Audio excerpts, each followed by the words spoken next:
아주 나이스.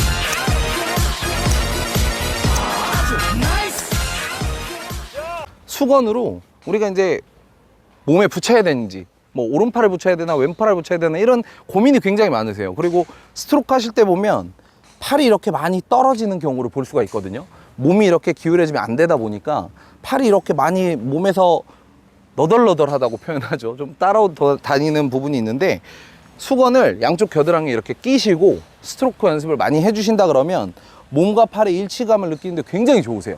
그래서 항상 저는 선수들 가르칠 때도 항상 수건을 갖고 다니라고 얘기를 했었거든요. 그래서 양쪽 겨드랑이에 수건 끼시고 스트로크 연습하는 거 굉장히 좋고요.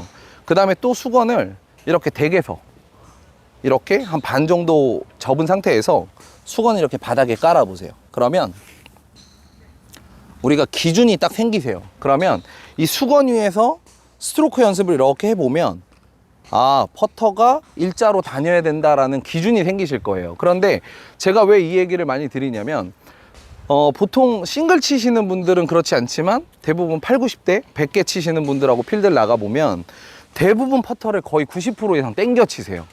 이렇게 헤드가 자꾸 왼쪽으로 땡겨지는 경우를 굉장히 많이 볼 수가 있어요. 그 왜 그러냐면 우리는 이제 골프 스윙은 사실 이런 스크린도어 현상이 생기잖아요. 그래서 뭔가 인투인의 어떤 그런 클럽의 움직임이 굉장히 뭔가 몸에 많이 배어 있으시거든요. 근데 퍼터는 스윙이라고 하지 않죠. 스트로크라고 하잖아요. 그게 뭐냐면 진자에 가깝게 이렇게 일직선으로 다녀야 하는데 우리가 스윙이나 어프로치에 너무 익숙하다 보니까 퍼터만 잡으시면 치실 때 자꾸 이렇게 당겨지시는 거예요. 제가 봤을 때는 거의 진짜 8, 90% 이상이 많이 당겨지시거든요. 그래서 항상 수건을 이렇게 놓으시고 퍼터 연습을 이렇게 해주신다 그러면 확실하게 기준이 딱 잡혀 있기 때문에 내밀어 치거나 당겨 치거나 이런 부분에 있어서 훨씬 더 많은 도움을 받을 수가 있어요. 그리고 이제 아까 질문 주셨는데 퍼터 하실 때 또 이제 손목 많이 쓰시잖아요. 근데 제가 이렇게 퍼터를 해보면 본인도 모르게 이게 손목을 쓰는데 옆에서 동반자분들이 손목 썼어. 근데 정작 우리는 느끼질 못하는 게 가장 큰 문제인 거죠. 그래서 제가 오늘 손목 안 쓰는 또 꿀팁 하나 알려드릴게요. 퍼터 이렇게 잡으신 상태에서 오른 손목에다가 이렇게 공을 하나 끼워 보세요. 그러면 뭔가 고정된 느낌을 이렇게 받으실 수가 있어요. 퍼터 하실 때 오른 손목에다가 이렇게 공을 하나 끼우신 상태에서 퍼터 스트로크 연습을 하시면 지금 아마 보고 계실 거예요. 와, 손목이 전혀 쓰이지 않는다라는 느낌이 있으실 거예요. 그래서 항상 이거는 뭐 필드에서도 저는 가끔 하는 동작이거든요. 그래서 마크 해놓고 동반자분들 퍼터 연습하실 때 오른 손목에다가 이렇게 그립 사이에다 퍼터 딱 끼시고 퍼팅 연습해보면 아, 손목이 굉장히 고정돼 있다라는 느낌이 생기실 거예요. 그래서 선수들도 많이 하고 있으니까 뭐 우리 회원님들도 퍼터 이 사이에다가 공 하나 끼우시고 퍼터 스트로크 연습, 그리고 이제 놓고 퍼터 하실 때 잡아보면 아, 평소에 내가 느끼지 못한 느낌을 좀 받으실 수가 있어요. 그래서 공 하나를 꼭 끼우시고 퍼터 하시면 너무 좋을 것 같아요. 그러면 제가 지금 첫 번째 알려드린 거는 몸과 팔의 일체감을 느끼는 방법, 수건을 통해서. 그리고 두 번째 방법은 수건 하나 깔아놓고 스트로크 연습을 하시면 일자로 일직선 스트로크가 되는 방법. 그리고 세 번째는 공 하나만 있으면 손목 쓰는 거를 좀 방지할 수 있는 방법. 사실 우리가 스트로크 해보면 헤드는 무겁고 이 그립 쪽은 가볍기 때문에 사실 치실 때 보면 손목을 이렇게 쓰는데도 불구하고 손목을 썼는지 잘 인지하지 못하는 경우가 많거든요. 그래서 항상 저는 그립 쪽에다가 이렇게 공을 하나 두고 잡으시면 손목을 안 쓰시게 될 거예요. 뭐 이거를 이제 유사한 얘기로 좀 설명을 드리면 프로 선수 중에 어떠한 선수가 왼손을 이렇게 잡고 오른손을 이렇게 잡는 경우를 많이 보실 수가 있어요. 이 결과적으로 무슨 얘기냐면 우리 한국 사람들은 특히 오른손잡이가 많잖아요. 그래서 오른손을 쓰는 이런 감각이 굉장히 뛰어나거든요. 근데 저는 이게 잘못됐다고 생각은 하지 않아요. 그렇지만 쇼퍼팅 같은 경우 치실 때 보면 손목이 이렇게 움직이게 되면 헤드 페이스가 급격하게 다치기 때문에 방향의 미스가 있을 수가 있어요. 그래서 항상 연습하실 때 공 하나 끼우시고 스트로크 연습해 주신다 그러면 훨씬 더 좋은 스트로크 만드실 수가 있을 것 같아요. 자, 그리고 이제 그 나눠드린 자료에 보면 두 번째 이제 거리 조절이라고 되어 있을 거예요. 자, 이제 뭐 기술적인 부분은 이제 다 얘기가 끝난 것 같고 두 번째 이제 거리 조절인데요. 저는 항상 한국 골프장에 가보면 뭐 어디나 마찬가지겠지만 어떤 데는 그린 스피드가 3.0, 어떤 데는 2.6, 어떤 데는 2.8. 그런데 프로 선수들은 거리 잘 맞추죠. 골프장이 매주 바뀌어요. 어떤 때는 뭐 매경 오픈할 때 남서울에서 시합하고 잭니콜라우스에서 시합을 하고 골프장 계속 바뀌는데 기후에 따라 그린 스피드가 달라지고 지역에 따라 그린 스피드가 달라지고 시간에 따라 그린 스피드가 달라져요. 그런데 그러면 나는 도대체 어떠한 기준으로 우리가 거리감을 맞춰야 되는지를 제가 좀 알려드릴게요. 저는 일단 퍼팅 매트가 됐던 연습, 본인 이제 우리 회원님들이 연습하는 그린 환경이 있을 거예요. 거기에서 미터로 환산하지 말라고 얘기를 해요.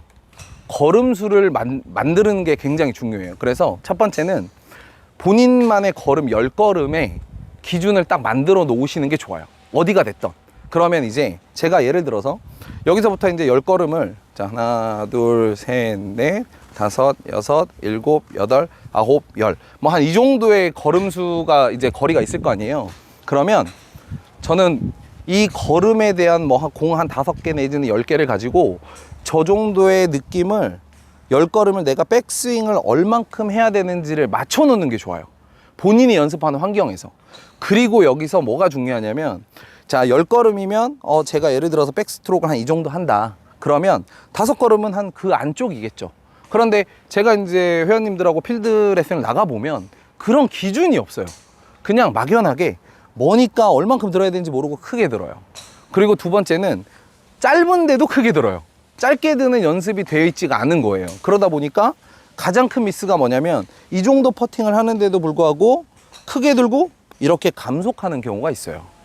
그러면 저는 제가 지금 방금 말씀드린 것처럼 10발은 저한테 이 정도라는 기준이 있잖아요. 그러면 5걸음은 사실 그 절반 정도 들어주시면 되겠죠.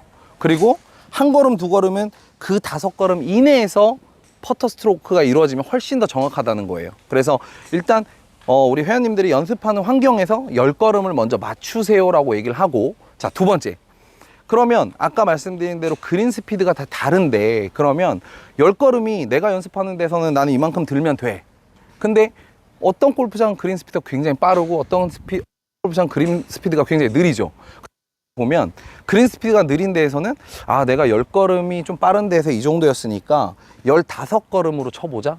10걸음인데 이런 경우들이 있어요. 그러면 저는 그 방법이 아니라, 자, 회원님들이 연습하는 워커힐 연습장에서 10걸음의 기준을 맞췄다면 그린 스피드가 이제 우리가 퍼팅 연습을 해보면 느리다 빠르다라는 거 체감하시잖아요. 그리고 또는 캐디 분들이 오늘 그린 스피드가 좀 여긴 느립니다 또는 좀 빠릅니다 라고 얘기를 할 거예요. 그러면 거기서 저는 스피드의 조절만 조금 해주시면 돼요.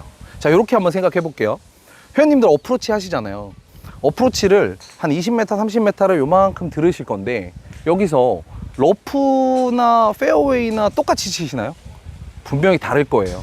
러프에서는 내가 30m 이만큼 들었는데 조금 스피드를 빠르게 한다거나, 페어웨이야? 그러면 조금 부드럽게 한다거나, 이렇게 힘의 조절을 할 수 있다라는 거죠. 그래서 저는 제가 프로가 될 때도 그런 식으로 했었는데 A, B, C로 나누는 게 좋을 것 같아요. 1, 2, 3 또는 A, B, C. 그래서 대부분 제가 이제 대한민국 골프장을 돌아다녀 보면 그린 스피드가 보통 2.5에서 한 3.0 사이로 많이들 맞춰 놓으세요. 그러면 한 2.5 정도 된다. 그러면 우리가 체감하기에 좀 느리다. 그럴 때는 1번 패턴으로 가시는 거예요. 그러면 저는, 자, 10걸음이 이 정도다. 그러면 10걸음을 조금 부드러운 느낌, 좀 강한 느낌, 이렇게 스피드의 조절을 해보시라는 거예요. 기준을 바꾸지 말라는 거예요. 10걸음이 더 크게 가거나 더 짧아지시면 오히려 치실 때 급속되거나 감속되는 경우가 있기 때문에, 자, 보시면, 자, 5걸음이다. 그러면 제가 아까 10걸음이 이 정도였으니까 5걸음은 한 절반 정도만 들어주세요. 그리고 절반에서 스피드만 약간 느리게, 약간 빠르게, 또는 많이 느리다면은 그거보다 좀 더 빠르게. 그러니까 저는 스피드의 조절은 분명히 해야 된다고 저는 생각을 해요. 그런데 아쉽게도 제가 이제 최근에 어떤 분과 이제 필드 레슨을 갔는데 분명히 걸음수를 재고 오셨어요. 예를 들어 10걸음이라고 하셨는데 좀 느리니까 한 15걸음 쳐야지. 기준이 없어요. 그거는 사실 맞추기가 굉장히 어려워요. 저도 그런 방식으로 해봤지만 사실은 사람의 감각이 그보다는 우리가, 예를 들어서 회원님들한테 제가 공을 한 3개씩 드리고 저기 뭐 어디 포인트를 찍어 놓고 던져보라고 하면 감이 다 있으시거든요. 근데 예를 들자면 내가 15걸음? 사실은 10걸음 눈에 보이는 감각이 더 중요한 거지, 상상을 해서 15걸음을 그린 스피드가 느리다고 해서 그걸 힘 조절을 하는 거는 저는 사실 옳지 않다고 봐요. 스트로크가 더 커질 거니까. 그러니까 항상 일정하게 스트로크 크기를 10걸음, 뭐 15걸음, 5걸음 이렇게 맞춰 놓으시고 거기서 스피드 조절하는 패턴을 배워 놓으시면 훨씬 더 효과적이실 거예요. 자, 이해 좀 가시죠?